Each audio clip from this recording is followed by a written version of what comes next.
Alonso, the Filipino Flash Donaire. And his opponent now making his 117.6. 118 pounds. Andres Campos. 111.6 for the challenger. Andres Campos. 111.6. Check in with the commission table before you see the doctor. Thank you. Ladies and gentlemen, if you don't have your tickets quite yet, make sure you get them for what's to be one of the best of the Philippines and Mexico, two of the hotbeds of boxing facing all four.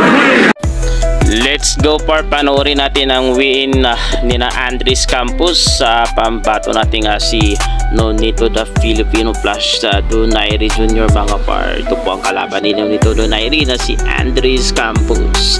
Tayo po ang ating pambato par sa Buenos Aires, Argentina para labanan itong si Andres Campos para sa kanilang interim belt. At ito par, bago yan, panoorin muna natin ang ilan din sa kanilang mga undercard.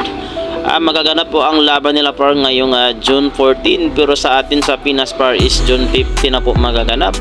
Balita ko alas 6 ata ng umaga dito sa atin. Ito po par ang ilan sa kanilang mga undercard. Panoorin natin par, let's go! From London, England, Nicholas Zernak, 160.5.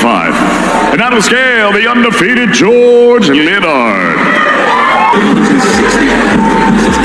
162, bang on for George Lidard. 162, bang on. £50 Lidard, a couple of pounds heavier, but at the indications there, Darren, you can see from Lidard's physique, he will comfortably make the £160 limit. Rounds at middleweight. He wants to win a title at middleweight, and he does believe that one day.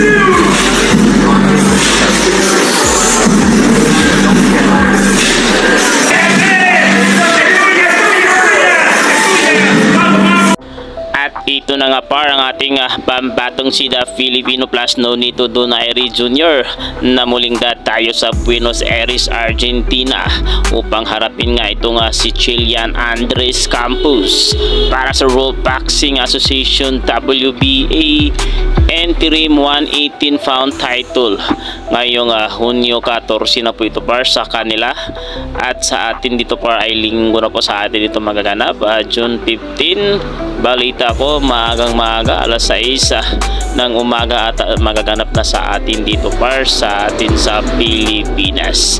At ito par muling uugit ng bagong record ang 40 anyos na ngayong Filipino-American matapos makuha ang oldies bantamweight title sa edad na 38 anyos nang talunin si Nordin O'Malley ng France sa 4th round knockout para sa World Boxing Council WBC 118 pound belt noong Mayo 29, 2021. Medyo matagal-tagal na din itong nagaganap par. Naganap ito mismo sa Dignity Health Sports Park sa Carson, California. At ito par malinaw pa sa kaisipan ni Donaire. May record siya ngayon na 42 wins, 8 defeats, 28 by KOs na nais nitong magbalik sa boxing ring sa naturang division. Gayon din ang kagustuhang makalaban muli sa world title fight sa sinumang kampiyon upang tangkaing maisiminto ang panibagong kasaysayan sa boxing.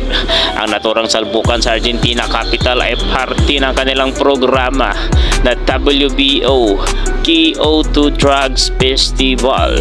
Nakakatampukan rin ng 3 pang laban sa pagitan ni Micaela Milagros Lujan at Ayelin Alejandra Granadino sa women's flyweight, at Enzo Marcelo Delgado at Felix Batista San Juan naman sa men's junior lightweight, at Nicolas Albero Martinez at Carlos Iban Diaz sa men's super middleweight.